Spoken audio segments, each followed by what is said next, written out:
welcome to this Raisina Live Studios panel on the Asian infrastructure paradox. And with us today, I'm Mihir Sharma, Senior Fellow at the Observer Research Foundation. With us today, we have two experts on the subject of Asian trade and infrastructure, Mr. Yasuhiro Kuronaga, who is from the Global Economic and Political Studies Division of Mitsui in Japan, and Sumona Guha, who is from the Albright Stonebridge group. And the question that we're going to be asking today is essentially about the scale of Asia's problem in terms of building infrastructure. The next 10 years, maybe the next 15 years are when, for much of emerging Asia, it's going to build the infrastructure that it will depend upon, that it will rely on, that it will power its economies, maybe for the half century or even the century going forward. How will that be financed? What kind of infrastructure will it look like? Will it be, will it meet our targets for climate change, etc., etc.? These are all questions that remain open, and a lot of it depends upon whether we can get finance to flow in the way that it should to these infrastructure projects. Sumona, what exactly is the scale of the problem? I mean, how much money are we talking about here? Well, thanks. I mean, it's a tremendous amount of money that's needed. By some estimates, the Asian Development Bank estimates that some $1.7 trillion a year will be needed from the period starting back in 2016 to 2030. $1.7 trillion annually to meet Asia's economic growth needs, climate change, as you mentioned. So this is a tremendous scale. And what we know is that governments won't be able to meet that gap. Governments are not able, haven't kept up with the needs in their own economies, and then across the world, governments are seeing a reduction pressure on official development assistance to be able to help other countries with their infrastructure needs. So governments are facing an extreme challenge in keeping up with this imperative. So, I mean, essentially about 10 years ago, one could say that maybe there was some hope in the 2000s that out of their own resources, governments would be able to do some of this job. Since then, I think that there have been more calls on the purses of governments in developing countries. The Sustainable Development Goal, the general social sector spending has expanded in many places. It's very, in India in particular, there's a constant battle in the federal budget between infrastructure and social services, and for now it seems like social services might be winning. But that means that we will have to turn to two other forms of infrastructure financing. We would either have to look at other governments or other pools of finance, or we will have to look at the private sector.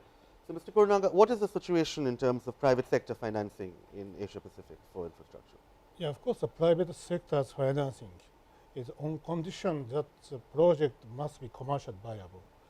So therefore, from the beginning of the project finding, initiating stage, very careful, sufficient study of the feasibility of the project is very important. So as long as the project is commercially viable, which attract the private sector to make a financing or investment to the project. This is very important. But Mr. Kuronaga, if I may ask a follow-up, you say that a project should be commercially viable, but what kind of time scale are we looking at for it to turn viable in that sense? Because some financing, I mean, I know the Japanese financing in many cases is an exception, but some financing expects viability maybe in 7 years or in 10 years, and sometimes for some infrastructure projects that can be very difficult. Yeah, but depends on the project. For example, the power station project, even our company is taking up the project 20 years lifetime or 25 years lifetime. But the telecommunication project, for example, this must be within the 10 years. That's the lifetime of the project itself.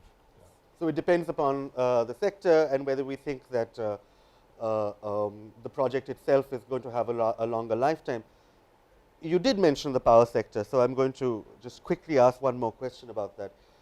The power sector, do we really think that 20-year lifetimes are what we should be, in an age in which regulations are changing so swiftly? around climate change. Are 20-year lifetime still the norm?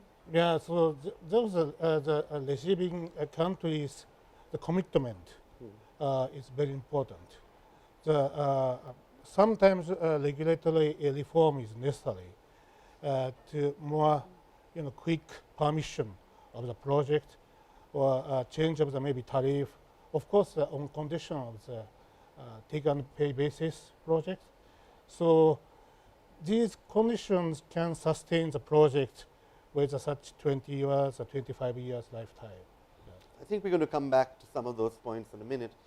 But Sumona, what about government financing? And when I say government financing, I mean, projects like the Belt and Road, which are essentially, if not government themselves, but government directed. Is that a viable alternative? What are the various alternatives open to countries at the moment?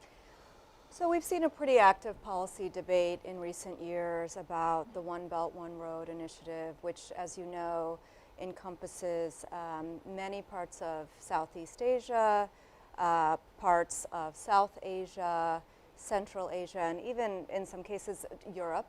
But I think what we've seen over time is that countries that have been the recipients of some of this lending have raised concerns about the concessional nature of the loans and whether the projects actually lead to quality infrastructure, which of course is the premise of this discussion.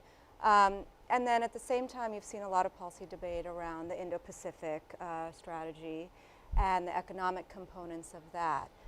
From the US perspective, one of the elements that has emerged out of that discussion is the creation of a new US Development Finance Corporation, which is designed to help companies that are investing in the Indo-Pacific in areas like digital connectivity, energy, and infrastructure.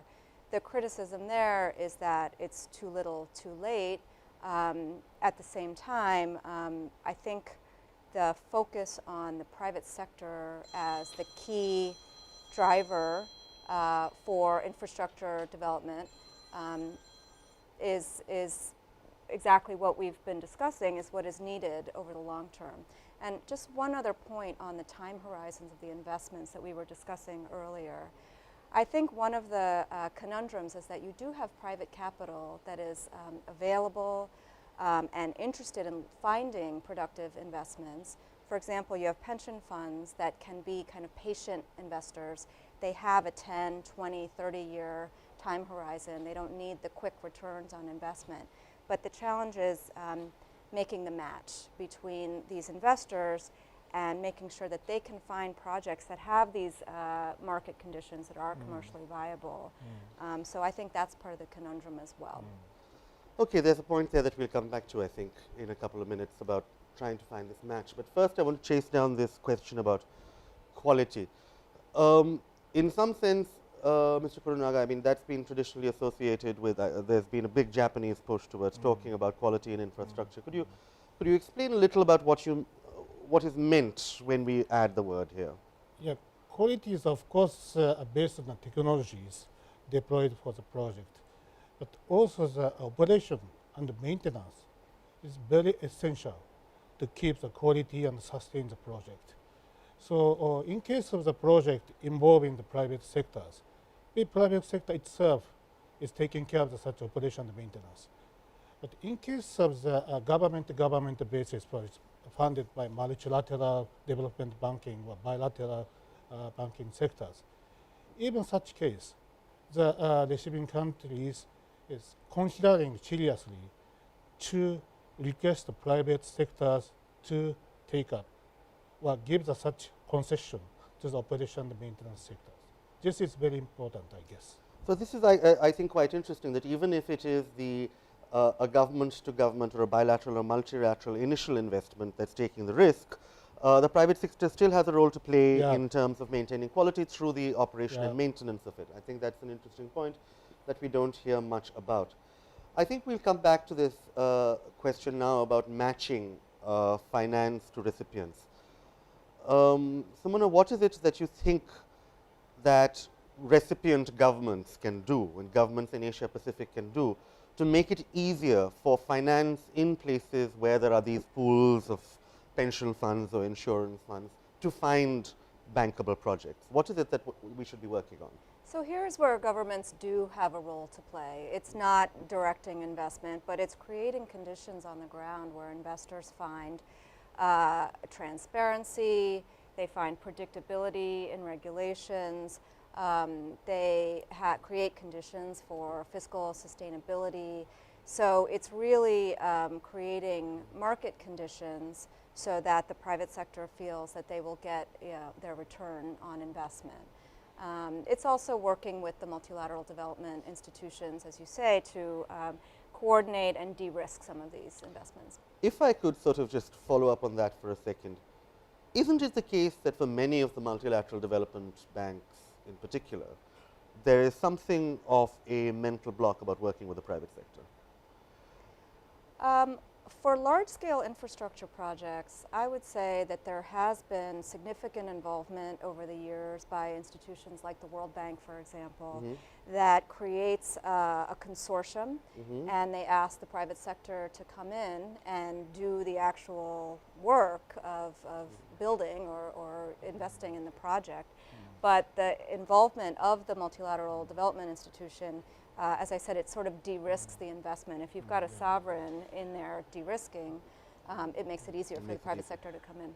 Maybe one answer would be what is a very large project? The civil construction part funded by the government by using a multilateral banking fund. But for the hardware system itself, it's funded by private sectors. Such a mixture of the project funding would be maybe one of the solutions, I guess. I think that's a very interesting point. So that once again, you have to sort of try and break up some of these projects into their component parts. Another way that you can do it is by looking at the civil construction part and separating it out from the technological sections. I think it's best to end with this question about policy stability. I think that both of you have referred to at various points. In some sense, when you're talking about these longer term horizons, it's policy stability that is most vital. But here is where we run into a small problem, which is that in many democracies across Asia, policy stability is sometimes a little harder to come by because governments change and they change their policies with them. And so the last question that I'm going to have to ask you is it true? Are authoritarian countries better at building infrastructure? Well, I don't think there's a correlation between authoritarian governments and policy stability.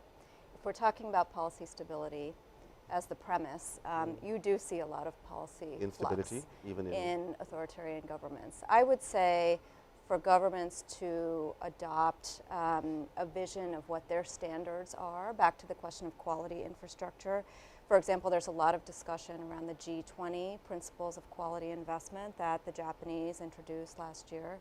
There's a mechanism where countries across the G20 and otherwise can talk about a baseline for what is needed for infrastructure investment. I think there are standards that don't depend upon political structure. Yeah, the policy stability is a very basic basis of the project.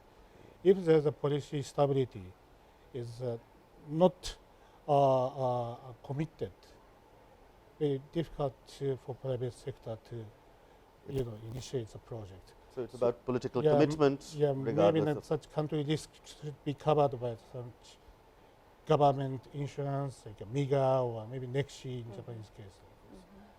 So they have to find other ways to mitigate the risk of policy instability, and that's basically where we wind up, I think, in many discussions of infrastructure, which is that in the end, the biggest risk in many cases is the sovereign, and you have to find ways in which to either you go in with the sovereign, otherwise it doesn't get built.